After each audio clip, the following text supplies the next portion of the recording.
Attention, everybody. The views and opinions expressed on the show are not necessarily those of Axe Ministry, Axe Media Group, and or their affiliate and subordinate ministries and or nonprofits. So, here he is. He's here to talk about all kinds of stuff. It's going to be a lot of fun. It's Crime Time at Dr. Steve Albrecht. Take it away, Steve. Thanks, Producer Matt. Welcome to Crime Time. This is Crime Time Podcast, episode 54. I'm Dr. Steve Albrecht, and I'm joining you from the Axe Media Group studios in Springfield, Missouri. For this hour, I'll be talking with Arthur Soriano. As a teenager, Arthur was a gang member in San Diego's Mid-City area. His involvement in that life landed him in prison, and upon his final release, he reconnected with his family and began walking the path to change his life. An encounter with a San Diego police juvenile detective caused him to think about becoming a mentor for teenagers living in or around the street gang lifestyle. He began that process supported by his wife and children. Today, Arthur is the president and CEO of Youth Empowerment San Diego, a company that believes in community engagement, youth mentorship, and building resilience. Since Arthur came from a trauma-informed background, he recognizes the impact living in a trauma-filled home can have on young children. Countless studies have demonstrated the impact of living in a dangerous, violent home that can have on kids, and as they grow up, they become dangerous and violent themselves. We'll discuss why trauma victims so often become crime perpetrators. We'll also talk about the process and the impact of, quote, restorative justice, unquote, which is an interesting concept. It puts crime victims in the same room with juvenile crime perpetrators to talk about how the crime has harmed them and ask the juvenile perpetrator to admit what they have done and ask for forgiveness. Using a structured, facilitated discussion, the young men or women who committed these crimes against others seek to apologize, explain why they did what they did, and ask for their forgiveness. You can find more information and even make a donation to Arthur's website at www.youthempowermentsd, that's youthempowermentsd, like San Diego.org. Arthur, welcome to the program today, and thanks for coming on Crime Time. Thank you, and thank you for having me. Did I get your bio? Did I leave out anything that you need to correct, or did I get it pretty close off your website? No, that tells the narrative.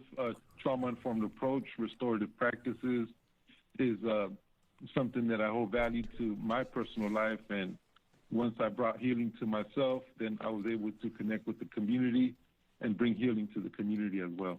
So when you talk about trauma in your own home, was it substance abuse? Was it violence? Was it abandonment? Mistreatment? How would you define the trauma that was happening in your own home? Well, the trauma started when I was a kid. Growing up in East San Diego, and now it's Rosa Park, but back in that day it was Highland Park on Highland Avenue.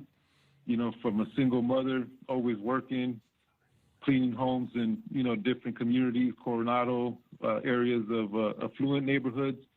She didn't have the time and, to be there for me. Right. So as a kid, that fatherless factor had a big impact on my life.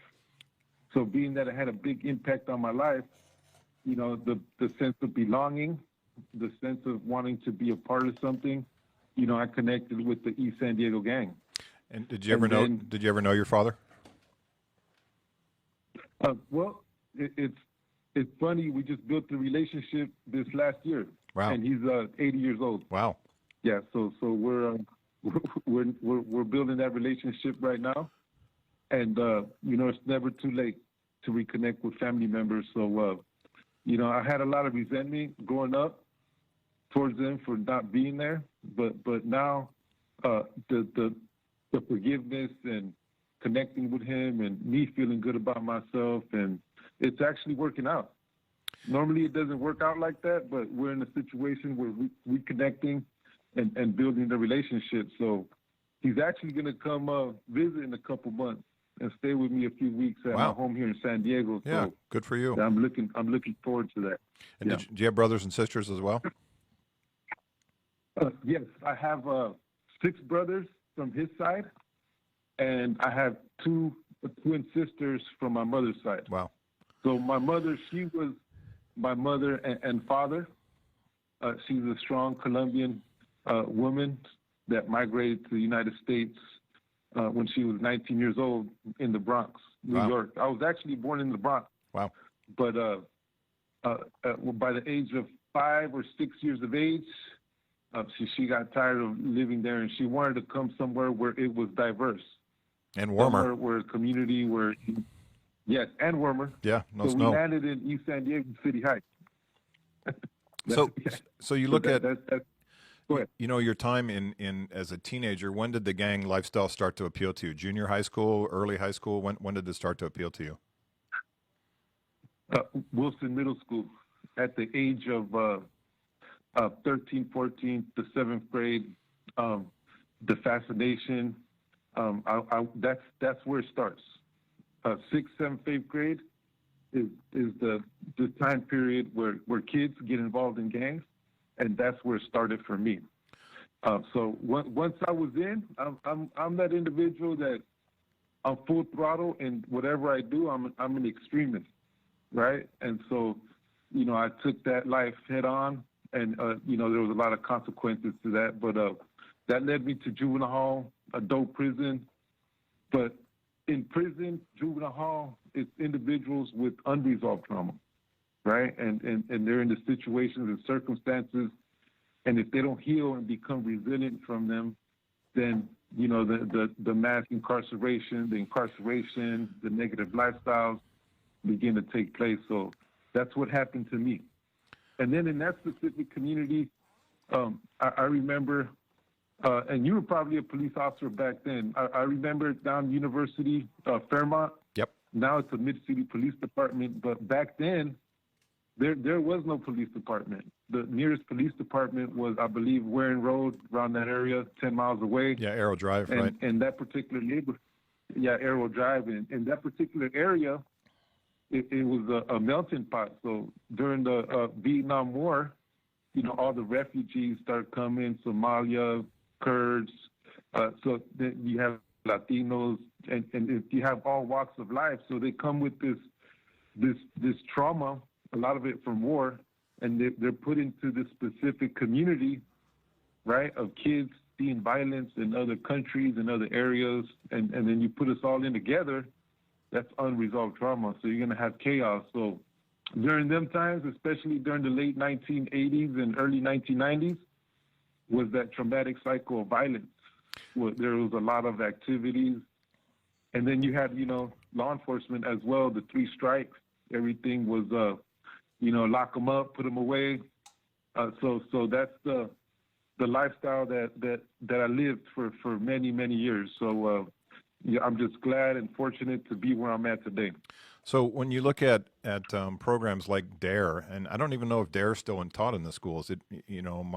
Back in the day, DARE was, I worked from the PD from 84 to 2000, but, you know, DARE was a program where they brought cops into that early time that you talk about, which is, you know, that impressionable time, 6th, 7th, 8th grade, right around there, 6th and 7th grade, where they tried to get these kids to sort of understand, you know, the gang lifestyle and the drug lifestyle. But I always thought that the DARE was kind of too early.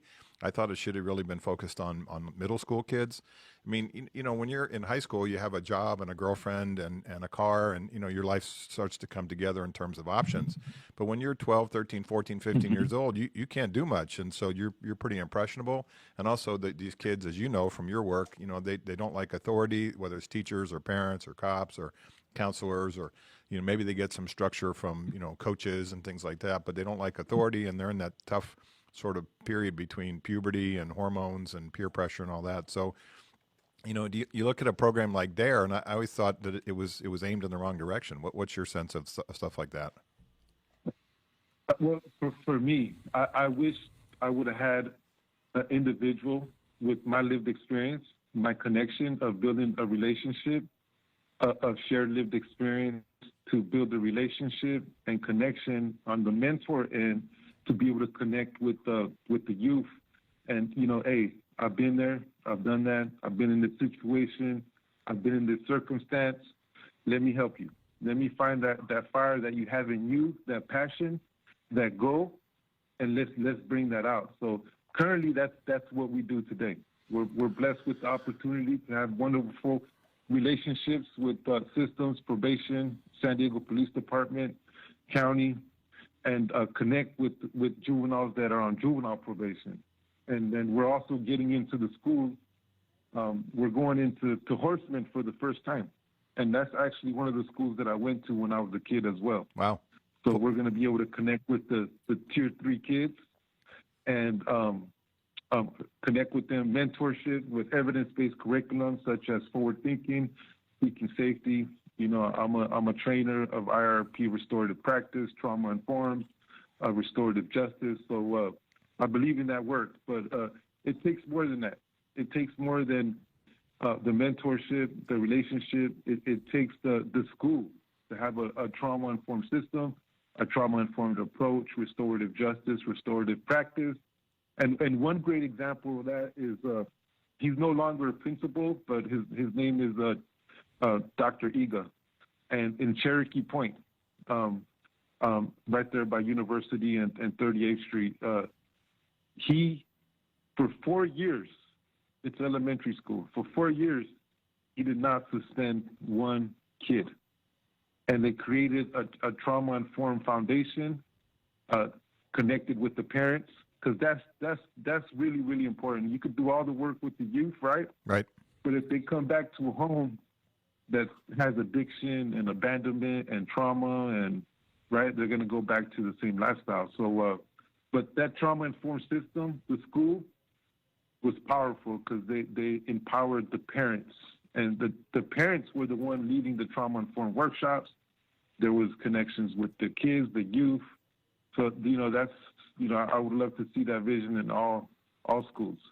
Yeah. But yes, mentoring, one-on-one connection, and building the relationship, identifying goals, and getting the kid where he needs to get. We need to find that passion, or whatever that is, riding a skateboard, or being a fireman, whatever that may be. Right. And we need to ignite that fire so that kid could get on the right path.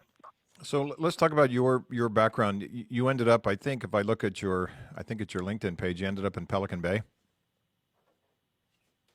Yes, I from a kid as a juvenile, I ended up going to juvenile hall when I was 14 years old. I went to Hoover. I was incarcerated, and the cycle began. In and out. What was your arrest for? Is it for little stuff or big stuff? Was it drugs or violence or? It was well, the first charge was a bike. I seen a bike in the neighborhood. I didn't have one. I took it, and that's how the cycle began. Right there. So I went juvenile hall, back and forth, going to Campo.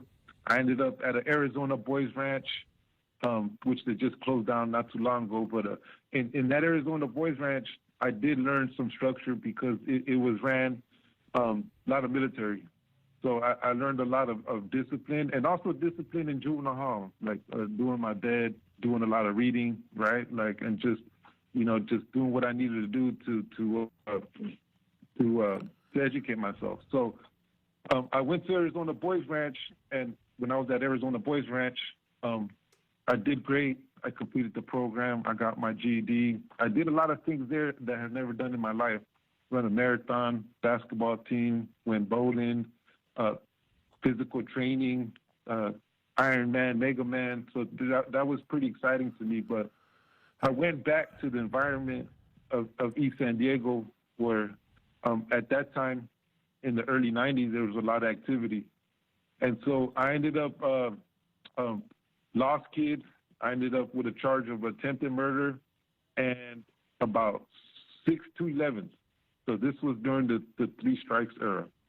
And during the Three Strikes era, I was blessed to have a public defender that seen something in me. We actually made a connection because I ran a marathon, he ran a marathon, and he was going to do everything that he could for me. Right. So the best thing that he could do for me was 17 years and one strike. Wow.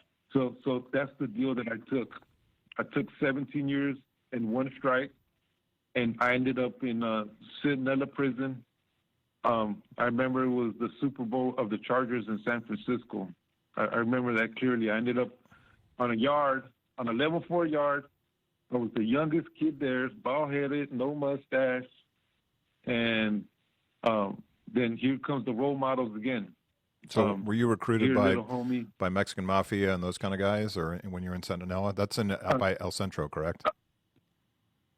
Yes, yes, most definitely. And I was, because that's the world in there. There's no, it's politics is one thing. You stick to your kind. You got your African Americans, one, your Northerners, Southerners, and that's just the way it's identified. There's no doing this and doing that. It's just the political structure that's in there. So I'm this young kid. I remember I couldn't even buy cigarettes. They had my picture on the canteen wall, and they denied me, right? Like, they wouldn't allow me because I was 18. But I felt like I was in this big old park, just lost, terrified, had a lot of fear, anxiety. You know, I didn't know what I was getting myself into. I didn't think I was ever going to get out. But you can't show that in the prison yard. You can't show fear and anxiety, and also you have to be careful who you reach out to. Could you explain for our listeners? There's the norteños and the sureños in terms of how they divide California in half, kind of by northern gangs and southern gangs for the Hispanic gangs. Can you kind of describe how that works? Yeah, most definitely. And so in the prison system, the Mexican Mafia is the southern gangs. And southern gangs could go all the way from, they're all the way from San Diego up to Crescent City, but the territorial is most like towards LA down to Southern California. And then up north, for San Jose, San Francisco, up north, you got your northern Nuestra Familia, which is the northern structure. Then you have your Black Guerrilla Family, Aryan Brotherhood. So these are all prison gangs that have different political structures, right? Right. And so when you go to prison, when you get to prison, there's already a political structure set in place for you.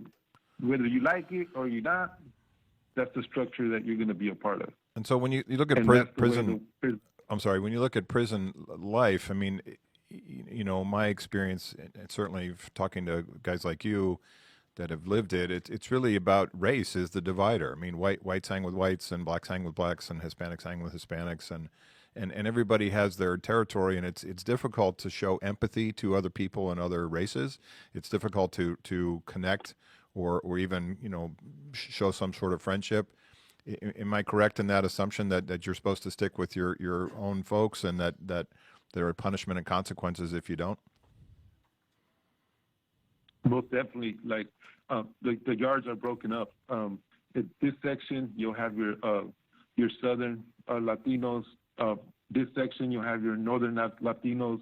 Their benches. In this section, it's all divided.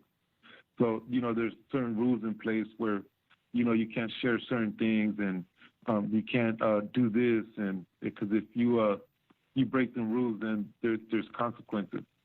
So that was more of the structure of prison in the 90s, the 80s, the 90s, but now there's more of a movement happening also in prison, where there's been hunger strikes for individuals that are in isolation, such as Corcoran Shoe, Pelican Bay Shoe, Tehachapi Shoe, the inhumane isolation torture. Now suddenly all these groups have been coming together because individuals, you know, political structure have been tired of being isolated in them segregated housing units. So the segregated more unity. Just for my listeners, the segregated housing unit is probably the worst punishment you can get. It's typically solitary. It's you're in by yourself. Your yard time is typically an hour a day, things like that. Correct? Yes, and I could give you a description of what that is. When I was in Pelican Bay Shoe, I was there for 10 years. You have four cells on the bottom, 4 cells on the top, 1 shower, 1 small concrete yard. We are able to have appliances, TV, and so that's it. There's no sunshine. You can't see the outside world, period. The walls are painted a certain way because it's designed to break you mentally, right? Right. And so that's the structure of Pelican Bay. You come out for 30 to 45 minutes, an hour a day, and then you get a shower 2 to 3 days, and it rotates. So that's the human contact that you have. So how did you get from Centinela to Pelican Bay? What was the movement through the prison system in California to get to Pelican Bay? For people who don't know, Pelican Bay tends to be where they put the most serious offenders, the most dangerous, the most violent. So it's the prison of prisons in California. It is. Would you say it's probably the most secure, where the most violent people go? Yes, and the way that I went to prison was. When I was explaining when I went first to Centinela, the role modeling, even though I was scared, I was afraid, had anxiety, I was taken under the wing by the older homies, and you do this and you do that, and here comes the criminal addictive thinking, the patterns, the behaviors, and you have all these individuals with high testosterone and a lot of a desire to do something, and so I began to get involved. I began to be angry.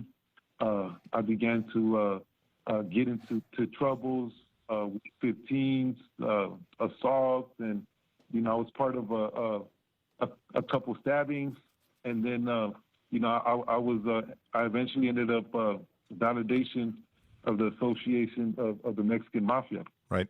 And so they validated me, even though I was just I wasn't the one involved, but IGI at that time I was involved, but I wasn't the one running the yards or whatnot. But I was still by association validated. Right. So once I was validated, then I began. They put me in Centinela. I was in there at SEG, which is a segregated housing unit, until they transferred me to Pelican Bay. Wow.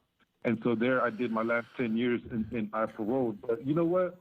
That was, I believe that was the best thing that could have happened to me, because I was running around. I eventually started running around with my chicken with my head cut off and all these influences. But now that I was isolated, in isolation there's power. So gives you time to think, think about your life.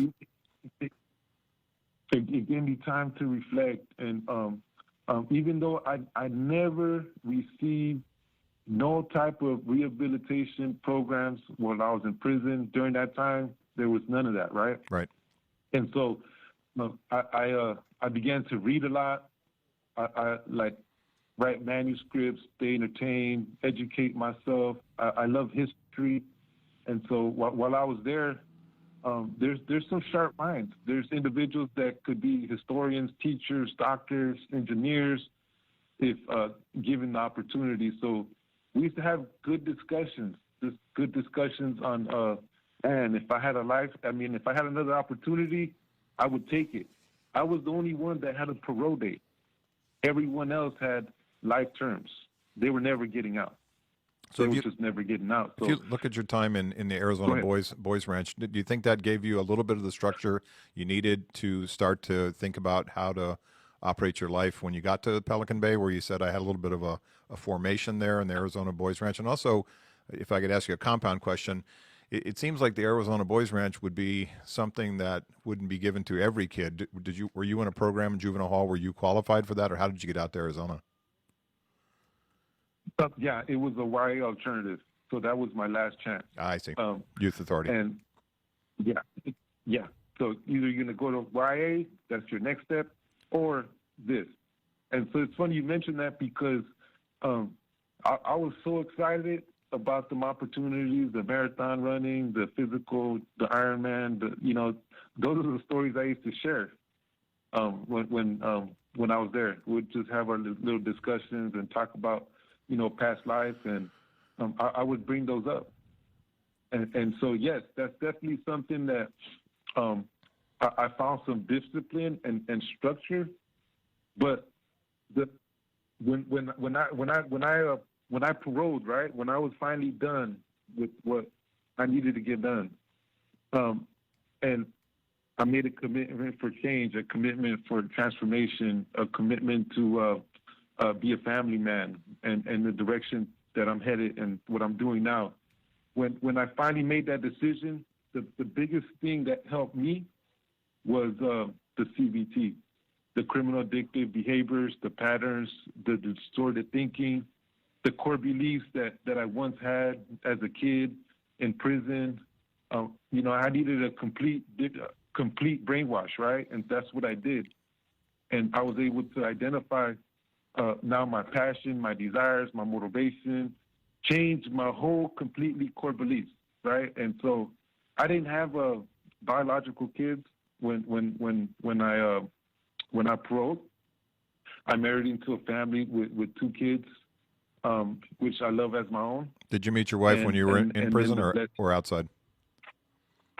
No, I met her while we were outside. Okay, so yeah, so we met while we were out.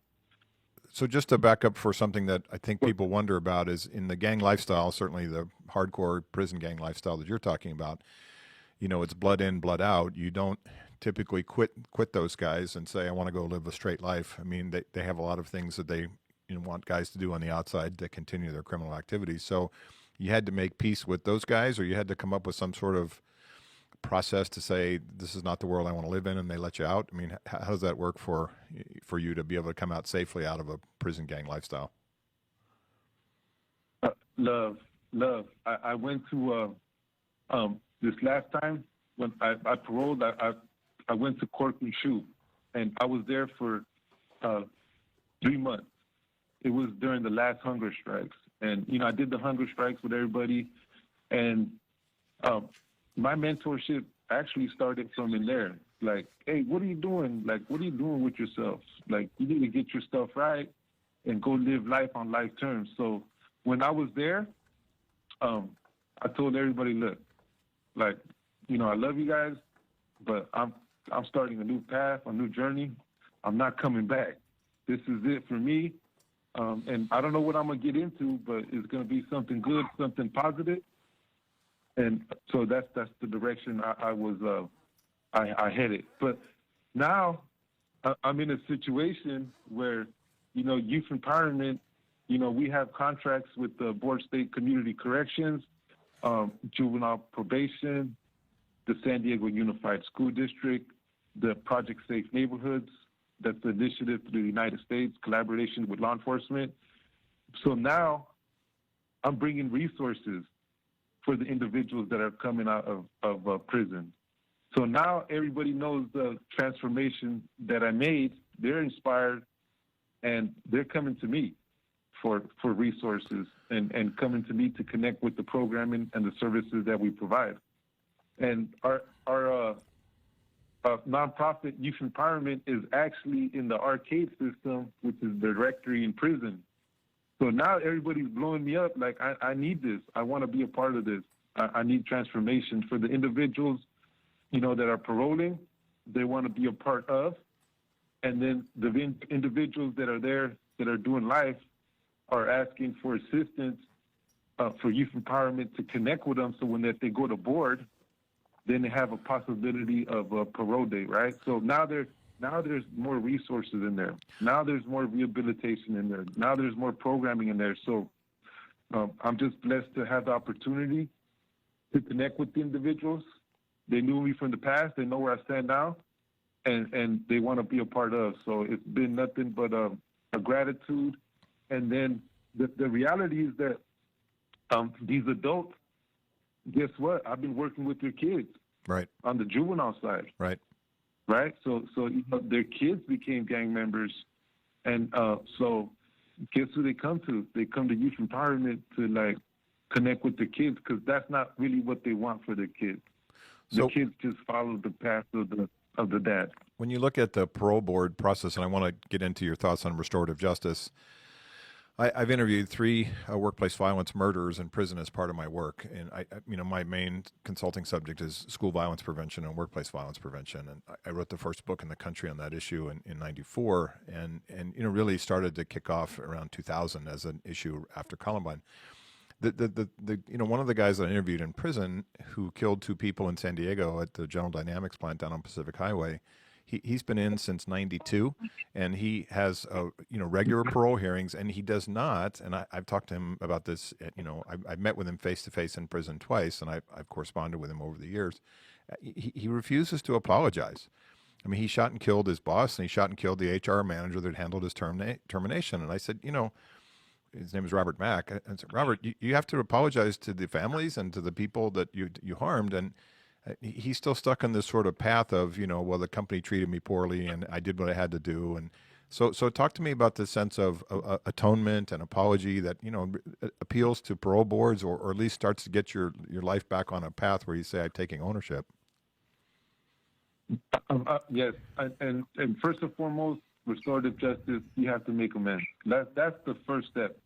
You have to plead for forgiveness for the families, for the victims. And I'm just going to give you a great example. She's an employee of mine. Her name's Nikki Martinez. She went in when she was 17 years of age. She actually went in for a murder, right? He completed, I believe, 25 years total sentence. Wow.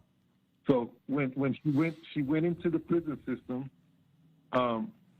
she went in with anger, resentment, fear, everything that I expressed earlier about how I went in. So she went down that lifestyle as well in the women's prison, and she did 10 years of that, right? Until this new law passed that if you were convicted as a youth, you might have the opportunity to parole. Right. So something clicked in her head, like, you know what? There's hope. I need to move forward and make amends with the family, and that's what she did. She began to work on herself while she was in there. We plead for forgiveness to the family, the victims. They forgave her. She's connected with them. She has 2 photo albums full of certificates. He created 2 juvenile justice programs within the prison system, and she became a counselor while she was in prison.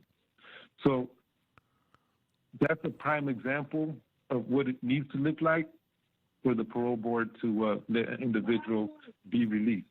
So when she was released,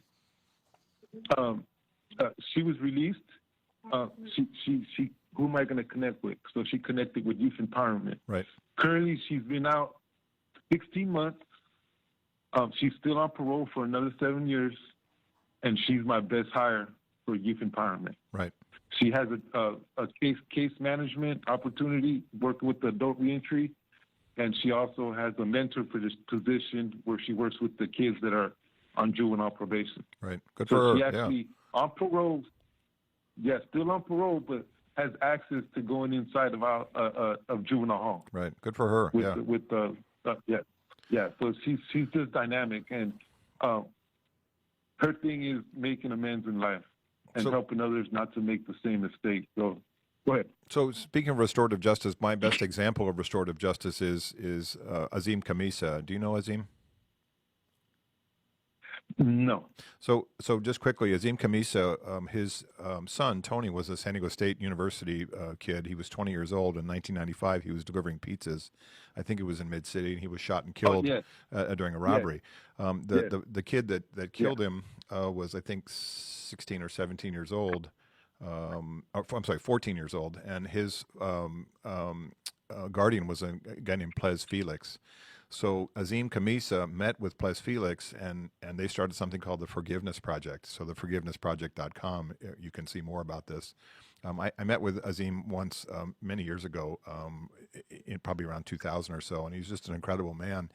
And he brought, Ples Felix, orchestrated the restorative justice conversation, the things that I want to hear about from you, where he brought this kid who shot and killed his own son into the same room, and he forgave this boy for doing it.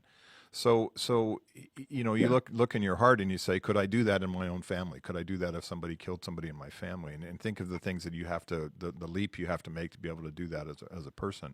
So talk to me about the restorative justice process where usually a juvenile offender comes in with the crime victim, sexual assault, robbery, burglary, murder of a family member, something like that. And there's an orchestrated, structured, facilitated conversation. It's not just a free for all. It has to go through a process. So talk to us about how that process works. Yeah, how youth empowerment was founded. We connected with the family. This whole family dynamic. Mother was on federal probation, husband on probation, all the kids on parole probation, everybody, right? And so the 8-year-old was not on probation, was not a part of no system, but he vandalized a school, right? When he vandalized the school, the authorities stepped in. They connected with the San Diego Police Department, connected with the Restorative Justice program.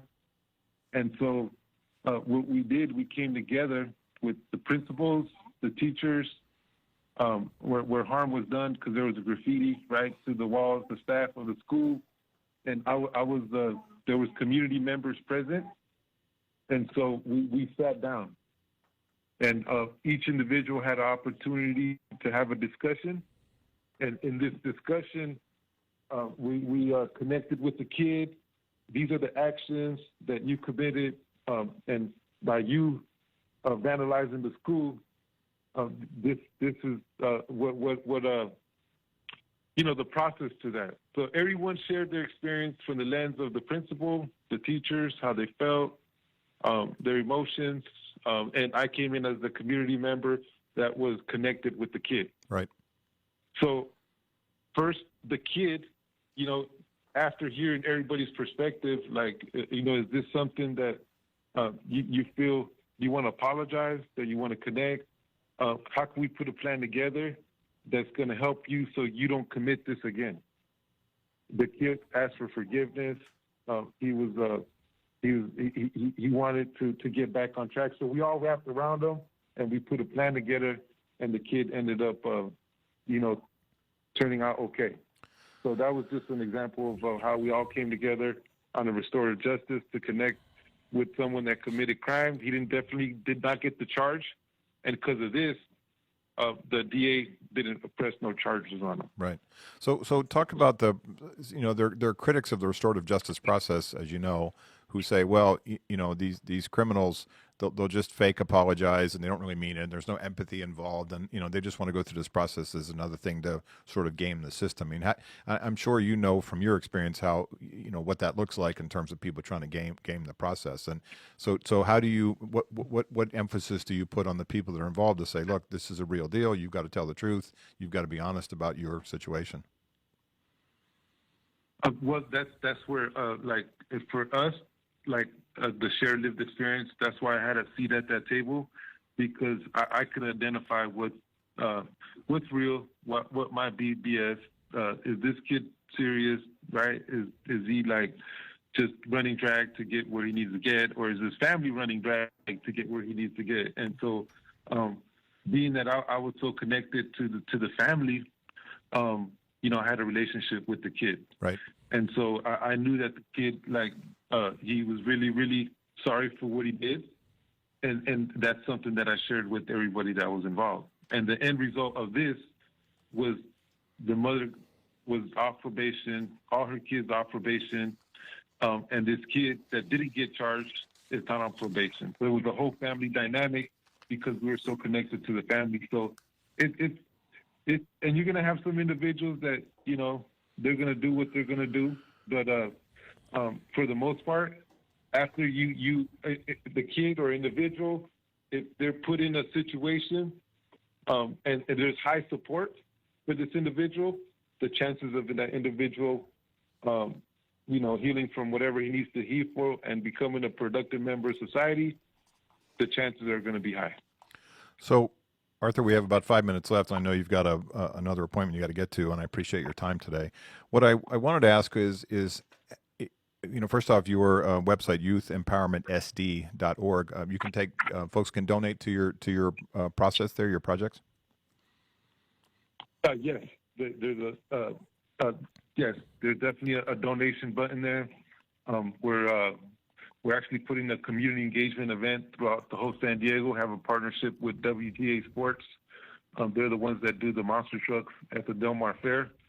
So we're going to start a community engagement, GoFundMe, and donations just to help support that work. The community engagement because of COVID-19 and everything that's happening, this depression and, practicing social distancing. But right now in San Diego County, the overdoses are high. Right. From last year to right now, there's a 60% increase, and there's just a lot of anger, depression, and so we need to. I understand the COVID-19 and practicing the guidelines and everything, but we need to bring some joy and peace to these families. So we're going to start connecting all different areas of San Diego County and bringing 4 or 5 monster trucks to the community and just having some events that's going to lead to the big event in December through the Del Mar Fair. So, yes, the website's there. You could email me as well personally, arthur@youthempowermentsd.org. But, I believe in the whole collaborative approach in San Diego County. We're just blessed to have great relationships with law enforcement.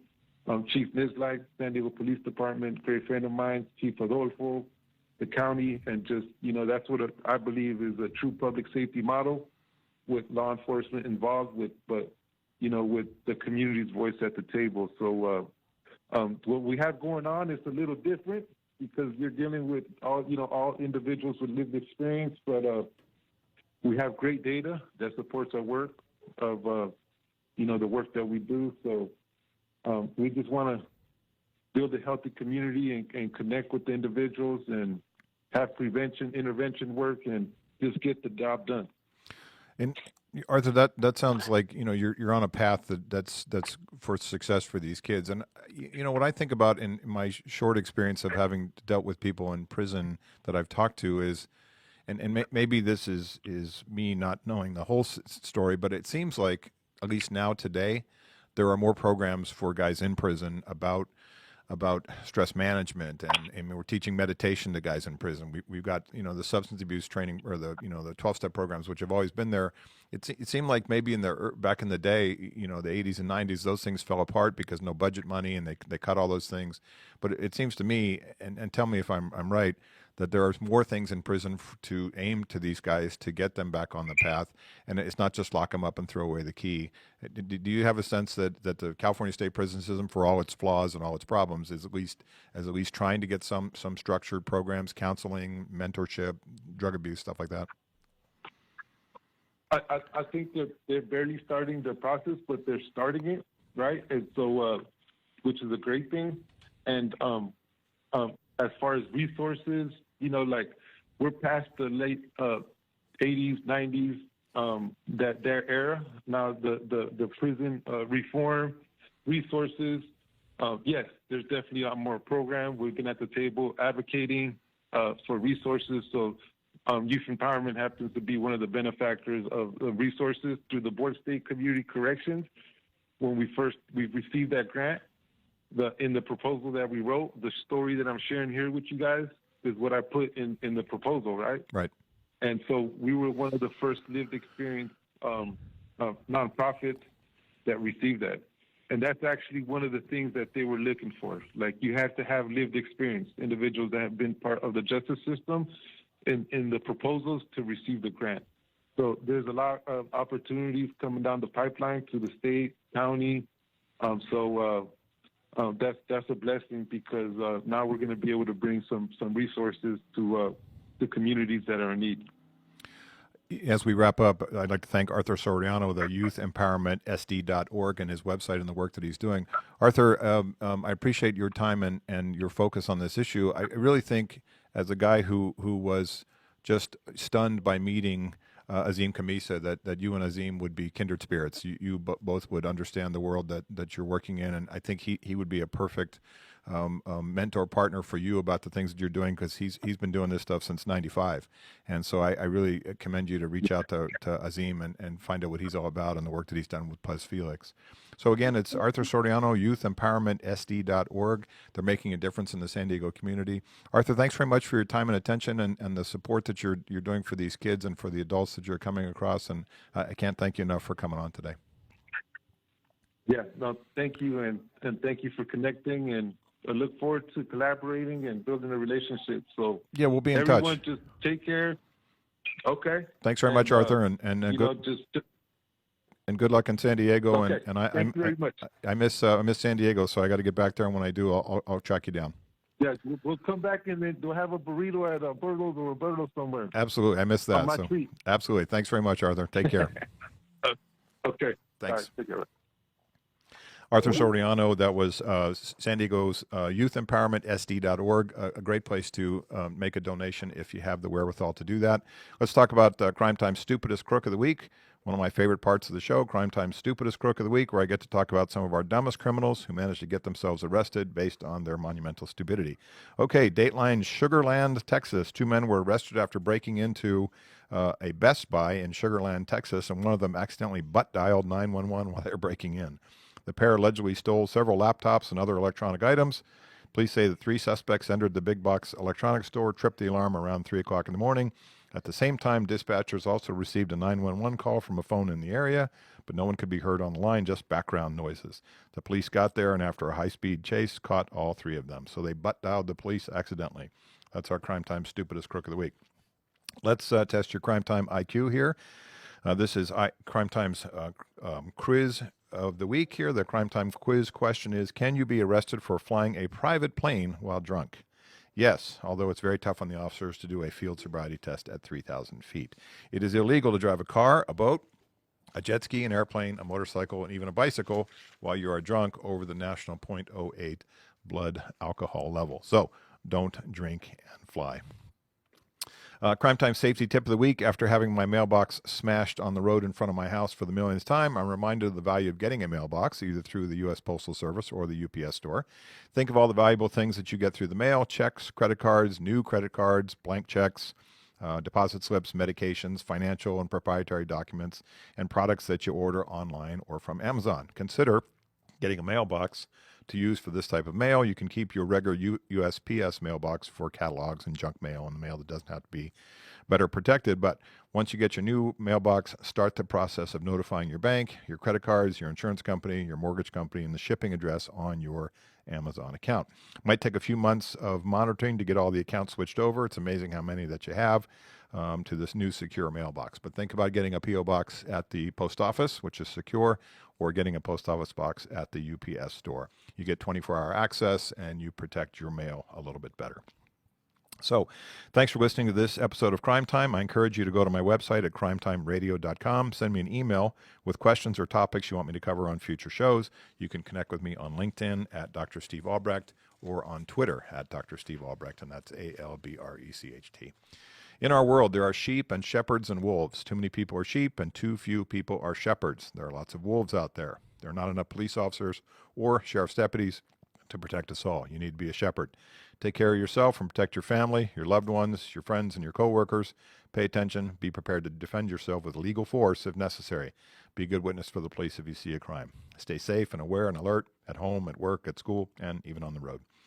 Thanks for listening to Crime Time, and thanks to Jim Whining, producer Matt, producer Jeff, and all the good folks at Acts Media Group. I'm Steve Albrecht, and thanks for listening to What I Know is Right.